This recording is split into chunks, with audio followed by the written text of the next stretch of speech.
Coulter is the best-selling author. She wrote the definitive Trump book. It's called In Trump We Trust. If you haven't got it, you should go get that book. And, of course, a new column comes out tomorrow. You can go to AnnCoulter.com and make sure you follow Ann Coulter on Twitter and Facebook and now Instagram. Ann Coulter, how you doing? Fine, thanks. How are you, Mark Simone? Very good. Speaking of Twitter, you're one of the stars of Twitter. And Why, thank you.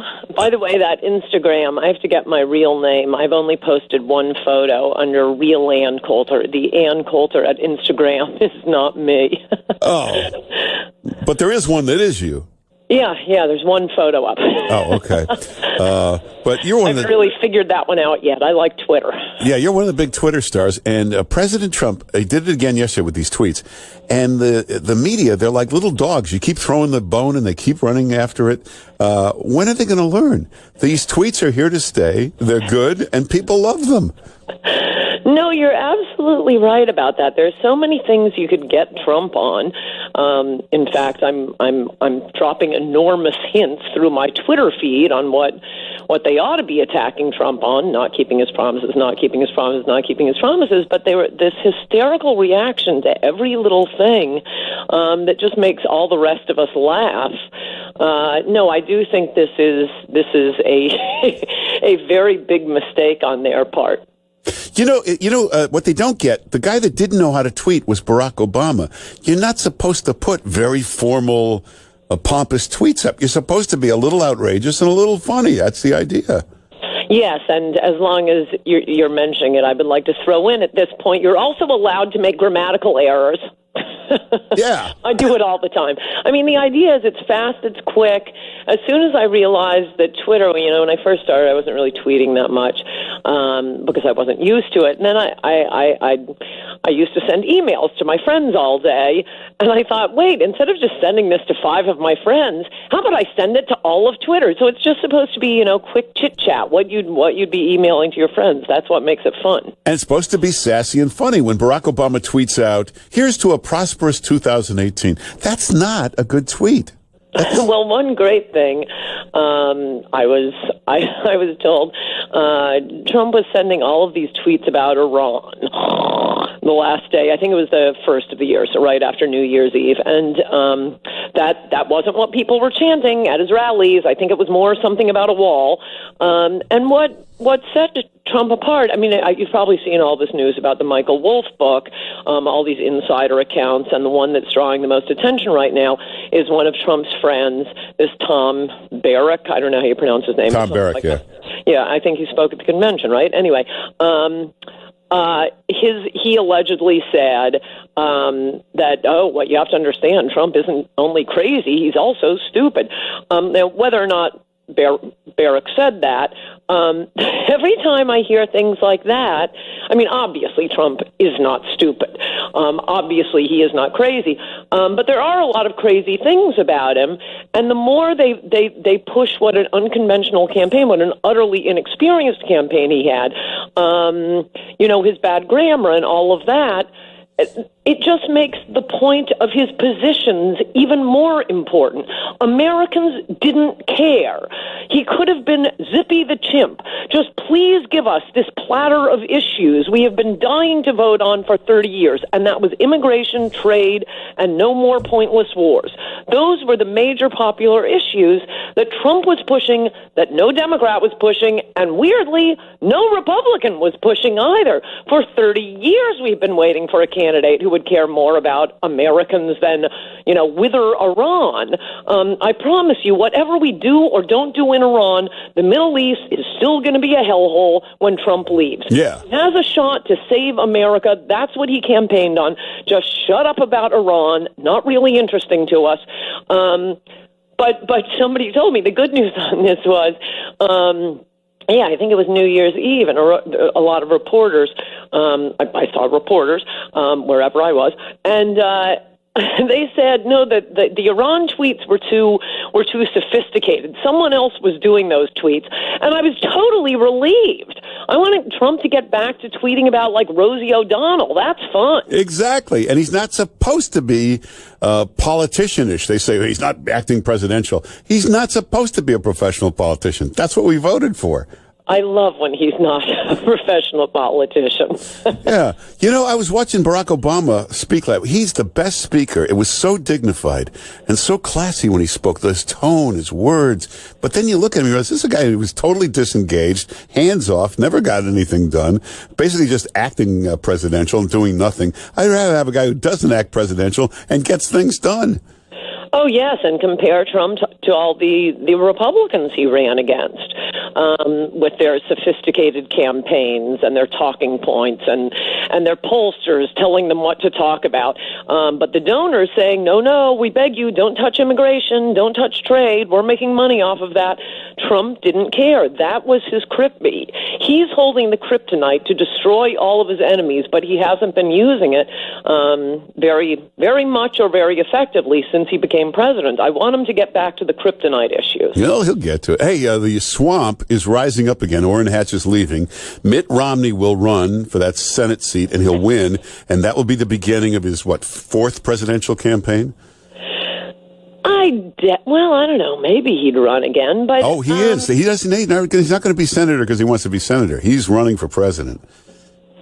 Well, as you know, we both supported him, and I'd support him again, given the options. Look at who he was running against.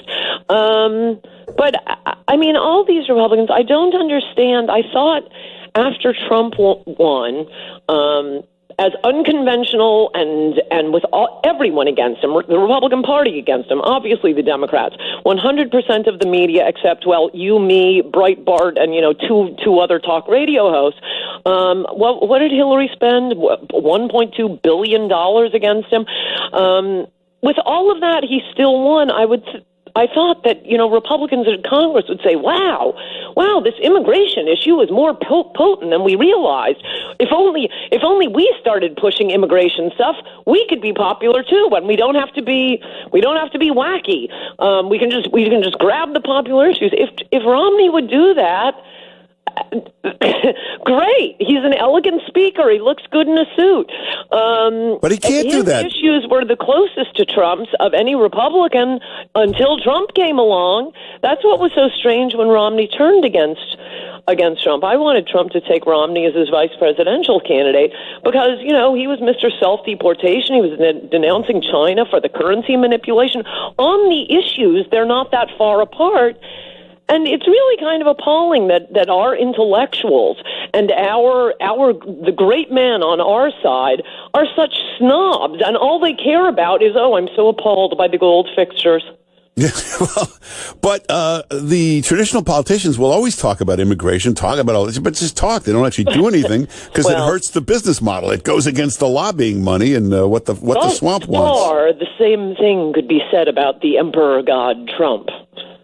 We're looking for a little more action here. You'll get your action. The border wall, there's 10 prototypes built. It's coming. We used to say, so is Christmas. Christmas has come and gone. I know, but the border wall, they're testing the prototypes right now. Oh, my gosh, if you mention the prototypes, I will fly to New York and hold your head under the water until the bubbles stop. I want you to fly to New York because there's a blizzard, the snowstorm coming tomorrow, and it's been 10 degrees for 2 weeks. I know. This is so wacky. This is why I try to use extra aerosol. I'm trying to jumpstart global warming. Oh, okay. So, it's just cold.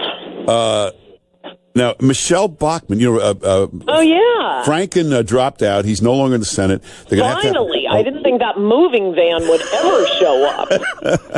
But it looks like Michelle Bachmann might run for the seat. Are we happy about that? I think so. She was good. I mean, I don't think she should have. If I had been her advisor, I would have said don't run for president. But I always thought she was great. And with all of the pressure of the campaigning, there were a few mistakes she made. But so what? No, I think she's really fantastic. All right, now there's a big shocking thing coming. Steve Bannon has a new book coming out, and apparently he doesn't. It's Michael Wolff's book, right? Oh, is it Michael Wolff's book? But apparently... That's the big headline stuff. He talks to Michael Wolff. Bannon is going to say that Trump was treasonous, that the kids were talking to Russia, all this kind of stuff. Yeah. That's all in Michael Wolff's book, Fire and Fury or something like that. Yeah, so what is that going to do? Are we going to believe any of that? Well, looking at the quotes, he may have been a little more honest than it should have been. But the one quote that I think is the most unfair and untrue was the Barrett quote. That's the same book we're talking about. Yeah. And the quotes from Bannon didn't seem untrue to me. But, I mean, that's why there's a reason America didn't become great on the philosophy of, as soon as I achieve power, I will hire my friends and relatives.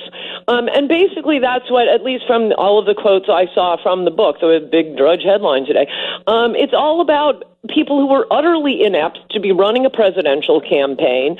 And I mean, one of the things Bannon says is you don't meet alone without lawyers in the Trump Tower with representatives from Russia saying, we have dirt on Hillary, which, we'll put a pin in that for a second. Of course, Hillary did something much worse, which no one cares about, which is not directly, but indirectly through Fusion GPS and her law firm, pay Russians for dirt on her opponent. So we have totally double standards here. But having said that, what Bannon says is, look, if you think they have something, send your lawyers up to a Marriott in New Hampshire, have your lawyers meet with them. You're no place near there. You're not in the room. Find out what they have. I mean, it is sort of simple campaigning advice, but as I was saying at the beginning of this interview, that's one of the charming, winning things about Trump, that he is not a politician, that the people who was working for him, well, it's not charming that he's hiring his friends and relatives, but it was an utterly inept campaign, and he, in many ways, other than Trump himself and Trump's ideas, what he was saying and what he was doing, and contra Barrack, he is not crazy, and he is very smart, and wow, does he have his finger on the pulse of what Americans want, which no other Republican would push. But, yeah, I mean, everything Bannon says, it doesn't seem untrue. Well, everybody get Ann Coulter's book, In Trump We Trust. Now, that's the book on the whole campaign, everything, In Trump We Trust. And follow Ann Coulter on Twitter. If you don't already, you'll see she's one of the best tweeters out there. And, of course, the new column comes out tonight? For the assiduous Ann Coulter readers, you can get an advance read tonight. Otherwise, it'll run tomorrow. And go to AnnCoulter.com. And Ann Coulter, thanks for being with us. Good to talk to you, Mark Simone. Bye-bye. Take care.